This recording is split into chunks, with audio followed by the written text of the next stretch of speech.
Lang nih salam dah. Assalamualaikum warahmatullahi wabarakatuh. Bagaimana kabar anak-anak ibu semuanya yang ada di rumah? Nah, sekarang kita memulai pembelajaran daring. Nah, sebelum kamu mulai pembelajaran daring tadi, anak-anak ibu di rumah masing-masing mulai dari 7.30 sampai jam 8.00 melaksanakan kegiatan baik. Yang mana kegiatan baik itu seperti membantu ibu di rumah yang menyapu atau cuci piring atau hal-hal yang baik yang lainnya. Nah, sekarang kita berkumpul, ada yang mandiri belajarnya, ada yang berkumpul di titik tumpu berkelompok. Nah, sebelum memulai belajar, anak-anak ibu terlebih dahulu mencuci tangannya dengan sabun dan menggunakan masker sesuai protokol kesehatan COVID-19. Nah, semua anak ibu sudah diberi masker pada awal sekolah kemarin. Nah, baiklah anak ibu semuanya, sebelum memulai pelajaran daring pada pagi hari ini, kita berdoa terlebih dahulu agar pelajaran yang anak ibu terima bisa menyerap dengan baik dan mengingatnya. Berdoa mulai. Berdoa selesai. Nah, dengan berdoa tadi, semoga kegiatan kita pada hari ini berjalan dengan lancar hendaknya. Amin amin ya rabbal alamin. Nah, anak ibu, pada hari ini hari Kamis tanggal 16 bulan 7 2020, awal mulai tahun ajaran baru tahun 2020-2021. Pagi ini kita akan belajar tema 1, subtema 1, PB1. Yang mana dulu di kelas 3 anak ibu juga belajar tema, sekarang juga belajar tema. Tema 1 judulnya, perhatikan buku anak ibu yang ada sama anak ibu masing-masing. Indahnya kebersamaan. Tema 1.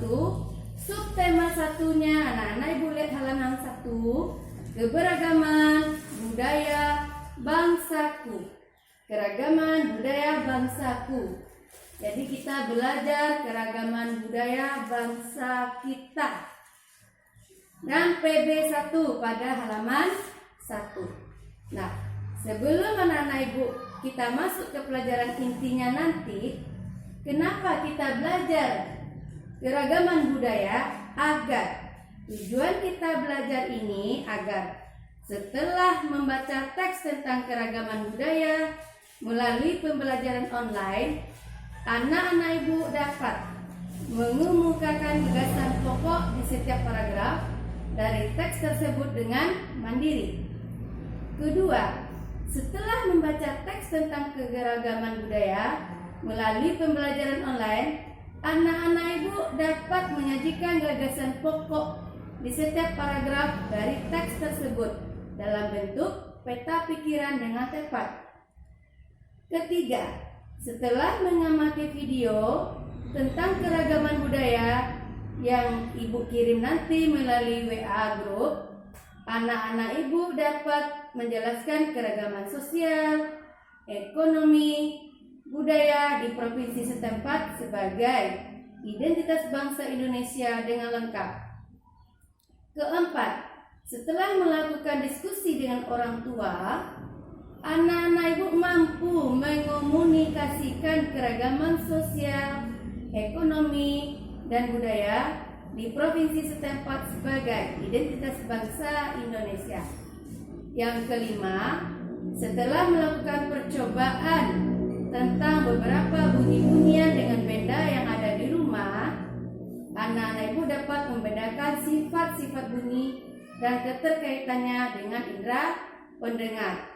Yang keenam, setelah melakukan percobaan di rumah tentang beberapa bunyi-bunyian, anak-anak ibu dapat menyusun laporan hasil percobaan yang dilakukan. Jadi itulah tujuan pembelajaran kita hari ini. Kenapa kita belajar PB atau pembelajaran pertama pada hari ini. Nah, selanjutnya anak-anak ibu langsung saja anak ibu baca tentang bacaan Ayo Membaca.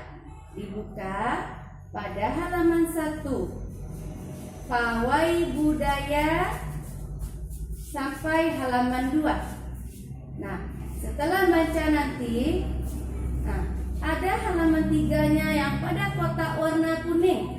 Nah, lihat bukunya Ibu, kotak warna kuning. Nah, ini ada di sini, mungkin selama kelas 3 belum pernah anak Ibu belajar ini. Pada kotak warna kuning halaman 3 ada namanya gagasan pokok, ada namanya gagasan pendukung. Apa itu gagasan pokok? Gagasan pokok adalah ide utama yang dibahas dalam suatu bacaan. Dapat berupa kalimat inti atau berupa pokok paragraf. Ibu contohkan 1 ya nak. Perhatikan. Coba anak ibu lihat halaman 1. Mana yang paragraf? Kalau dia menjorok ke dalam yang seperti ini, berarti kan bukunya halaman 1 Pawai Budaya. Menjorok ke dalam huruf P-nya tidak sama lurus. Itu namanya paragraf. Paragraf itu menjorok ke dalam. Nah, itu namanya paragraf.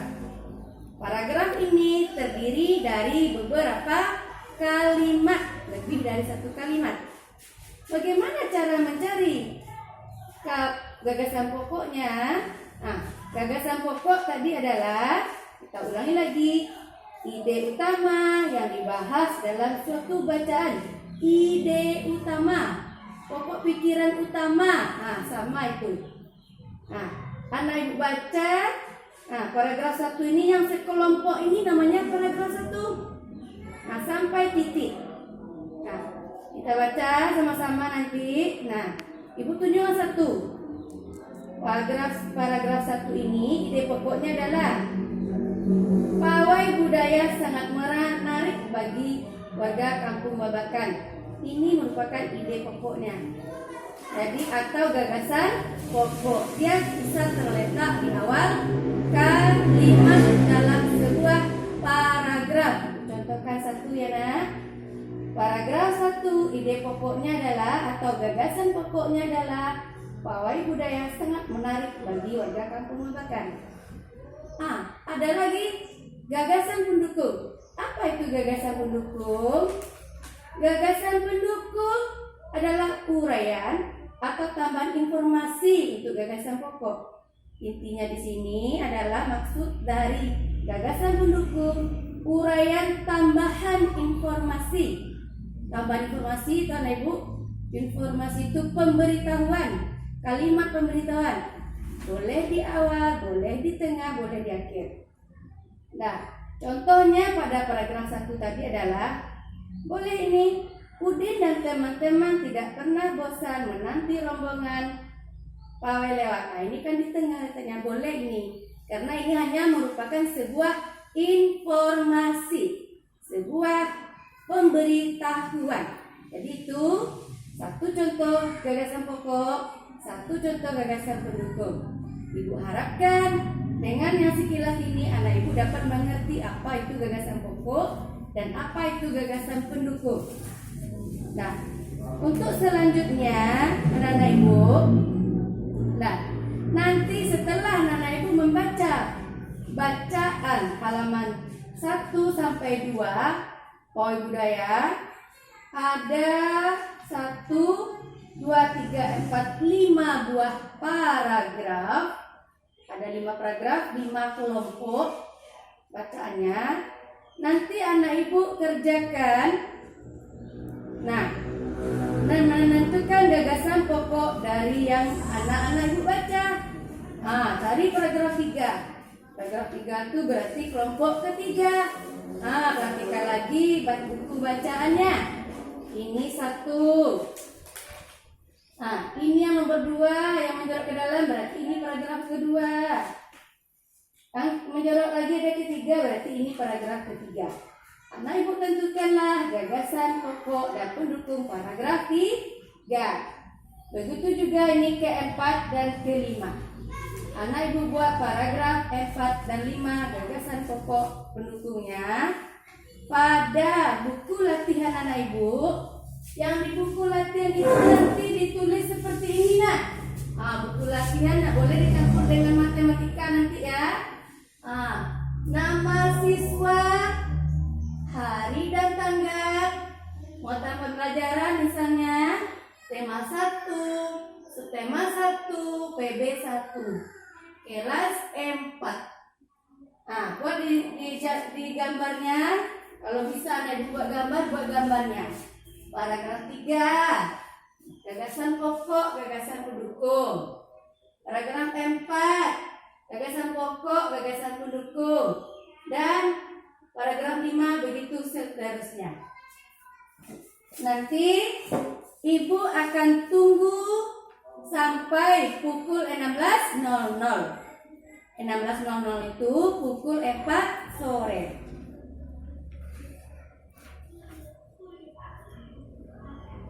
Nah, itu tentang gagasan pokok dan gagasan pendukung. Kita lanjut selanjutnya anak-anak Ibu.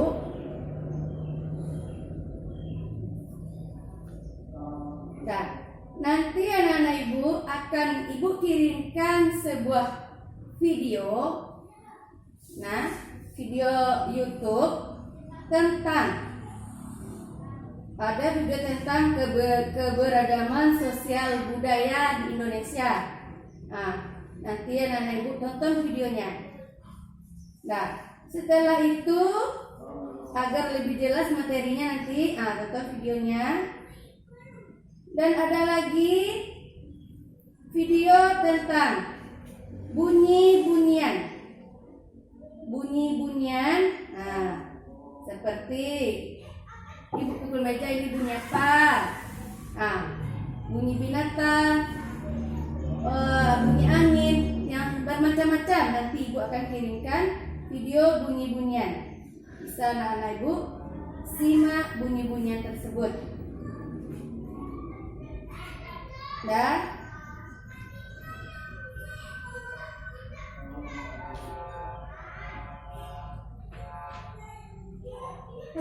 Dan anak Ibu setelah mengetahui ada video untuk lebih paham apa itu keragaman sosial budaya tadi, dan ada juga video bunyi-bunyian. Itu untuk pengenalan pembelajaran pertama. Dan ada latihan berikutnya, nanti akan Ibu posting latihannya, Ibu fotokan soalnya nanti. Ada beberapa soal yang akan anak-anak Ibu jawab pertanyaannya. Tidak banyak, hanya 3 soal latihan untuk mentes kemampuan anak-anak Ibu selanjutnya. Dan nanti anak-anak Ibu pukul 9 sampai 9.30 akan melaksanakan sholat duha. Sholat duha dengan rapi, ambil duduknya. Setelah sholat duha nanti kita lanjut materinya, mendengarkan video tadi ya nak. Nanti kita sekat mendengarkan kedua video dan mengerjakan penilaian pengetahuan atau latihan tes yang 3 buah soal itu. Ibu tunggu sampai pukul 16.00 atau pukul 4 sore. Nah, kalau lewat nilainya tidak Ibu ambil. Intinya di sini siapa yang rajin, siapa yang cepat, itulah nilainya yang terbaik dari yang lainnya. Dan hanya sekian materi pada hari ini. Ibu ucapkan Assalamualaikum warahmatullahi wabarakatuh.